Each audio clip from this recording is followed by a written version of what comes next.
ত্যাগ এবং কোরবানির পর এই যে এখানে আপনারা যারা বসে আছেন, আমি বিশ্বাস করি তার কমপক্ষে 40 ভাগ মানুষ বিগত তিনটি নির্বাচনে আপনারা ভোট দিতে পারেন নাই। শুধু তা না, জীবনেও একবার ভোট দিতে পারেন নাই।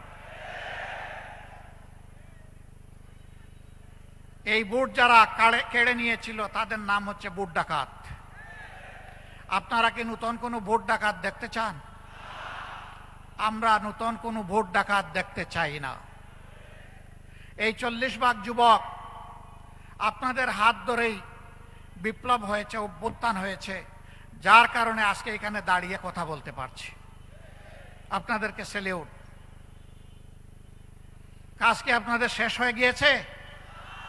আপনারা যে দুঃশাসন আর দুর্নীতির বিরুদ্ধে, যে বৈষম্যের বিরুদ্ধে রাস্তায় নেমে স্লোগান দিয়েছিলেন, উই ওয়ান্ট জাস্টিস, সেই ন্যায় বিচার কায়েম না হওয়া পর্যন্ত আপনারা কি ঘরে ফিরে যাবেন?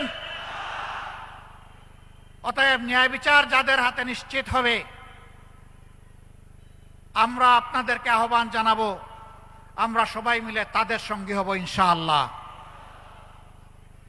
যারা নিজেদের দলের লোকদেরকে চাঁদাবাজি, দখল বাণিজ্য, মামলাবাজি, দুর্নীতি, সন্ত্রাস, পাথর মেরে লোক হত্যা, গাড়ি চাপা দিয়ে লোক হত্যা, এইগুলা থেকে নিজের কর্মীকে যারা বিরত রাখতে পারবে, আশা করি আগামীর বাংলাদেশ তারা জনগণকে উপহার দিতে পারবে।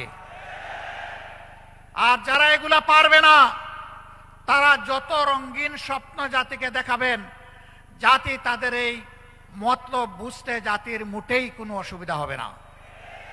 প্রিয় ভাইয়েরা, আমি কারো সমালোচনার দিকে যেতে চাই না। কেন চাই না জানেন? আমি যখন ডান দিকে, বাম দিকে, সামনে পিছনে চোখ মেলে তাকাই, তখন অন্তত ছোট্ট একটা জায়গাতে গিয়ে শান্তি পাই যে যারা ফ্যাসিবাদ কায়েম করেছিল এবং তাদের যারা মূল দোসর ছিল, এখন তাদেরকে দেখতে পাই না। এখন আছেন তারা যারা ফ্যাসিবাদের জাতাকলে পিষ্ট হয়েছিলেন। তাদের প্রতি, সকলের প্রতি আমাদের বিনয়ী অনুরোধ, ফ্যাসিবাদের যে কষ্টটা আমরা আপনারা সকলে ভোগ করেছি, মেহেরবানি করে এই কষ্টটা কেউ আর জনগণকে দিবেন না। কিন্তু এখনো দিচ্ছেন। আমরা দেখতে চাই এগুলো বন্ধ হচ্ছে। যদি বন্ধ না হয়, তাহলে আগামী 12 তারিখ জনগণ 2টা হা ভোট দিবে আর অনেকগুলা না ভোট দিবে ইনশাআল্লাহ।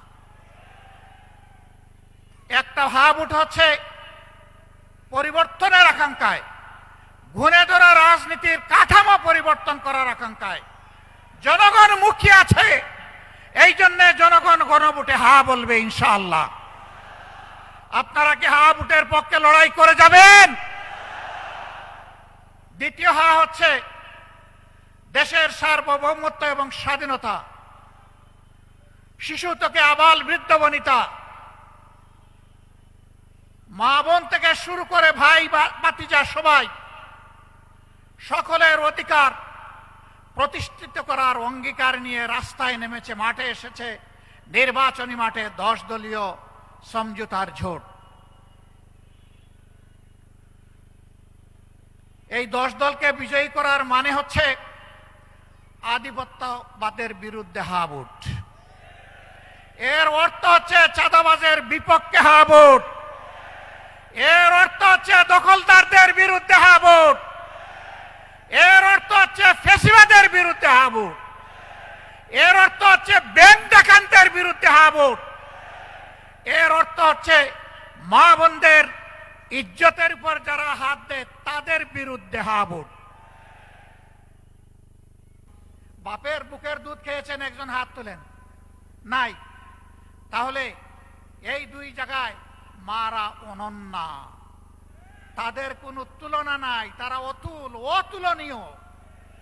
আমরা সেই মাদেরকে সম্মানের জায়গায় রাখতে চাই। কর্মক্ষেত্রে তারা সম্মানের সাথে ইনশাআল্লাহ তারা তাদের দায়িত্ব পালন করবেন। সেই ক্ষেত্রে তাদের শতভাগ নিরাপত্তা নিশ্চিত করা হবে। রাস্তাঘাটে চলাফেরায় আমরা তাদের নিরাপত্তা নিশ্চিতে অঙ্গীকারবদ্ধ। তার জন্য যা করা দরকার, আল্লাহ যদি তার মেহেরবানিতে জনগণের বুঠে আমাদেরকে নির্বাচিত করে সরকার গঠনের সুযোগ দেন, তাহলে আমরা তার সব কিছু করবো ইনশাআল্লাহ। নারী পুরুষ সবাই মিলে আমরা আগামীর বাংলাদেশ গড়ব। আল্লাহ তাআলা সেই বাংলাদেশটা আমাদেরকে গড়ার তৌফিক দান করুন। যারা এর বাইরে আজে বাজে কথা বলে জনগণকে বিভ্রান্ত করতে চায়, আমাদের মায়েরা, আমাদের ভাইয়েরা তাদের জবাব দেওয়ার জন্য যথেষ্ট। আমরা কিছু বন্ধুদেরকে বলতে চাই, মেহেরবানি করে মাদের ইজ্জত নিয়ে কখনো টান দিবেন না, তাহলে আগুন জ্বলবে। কিন্তু সব সহ্য করব, মাদের ইজ্জতের ব্যাপারে বরদাস্ত করব না। এই জায়গায় সবাইকে সতর্কতা অবলম্বন করতে হবে। আপনাদেরকে ধন্যবাদ, আপনাদের শুকরিয়া।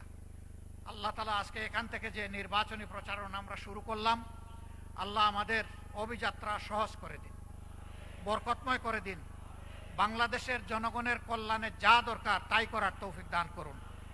আখের আল্লাহ রাব্বুল আলামিন আমাদেরকে একটি নিরাপদ, মানবিক, বৈষম্যমুক্ত, দুর্নীতিমুক্ত একটা ইনসাফের বাংলাদেশ গড়ার তৌফিক আল্লাহ তাআলা আমাদেরকে দান করেন। আল্লাহ হাফেজ। বাংলাদেশ জিন্দাবাদ। 10 দলীয় ঐক্য জিন্দাবাদ। আসসালামু আলাইকুম ওয়া রাহমাতুল্লাহি ওয়া বারাকাতুহু।